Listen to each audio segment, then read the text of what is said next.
पवन सिंह का चुम्मा जो सॉन्ग आया है, उस सॉन्ग अभी तक उसका आग भुताया ही नहीं। उसके पहले ही एक और भक्ति गाना गा दिया, बल्कि रात ये बड़ी अच्छी बात कही आप। भी नहीं पवन सिंह इंतजार कर पाए और रात भर में एक ऐसा गाना लाते। पहले सुनो ये गाना।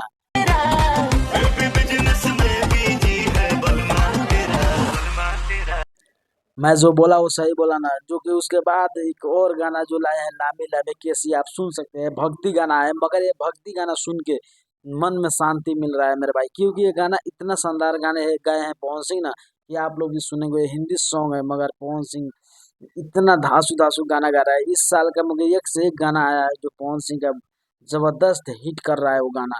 जैसे लामी लामी केसिया होगा, एक और गाना होगा, यार यार पवन सिंह क्या सोच के, यानी कि माता रानी का कृपा होता है किसी पे ना, तो वैसा ही बरसता है। देखो आज माता रानी का कृपा है तो पवन सिंह लगातार हिट पे हिट गाना दे रहे हैं, और इतना ज्यादा हिट दे रहे हैं कि आप लोग सुन सकते हैं और समझ सकते हो कि भाई सच में पवन सिंह का ऊपर माँ सरस्वती का विराजमान है। इसीलिए पवन सिंह आज एक से एक हिंदी में, मेरे को लग रहा है कि कुछ दिनों में जो कि हनी सिंह को लोग भुला कर पवन सिंह को मानने लगेंगे। सुनो ये भक्ति गाना।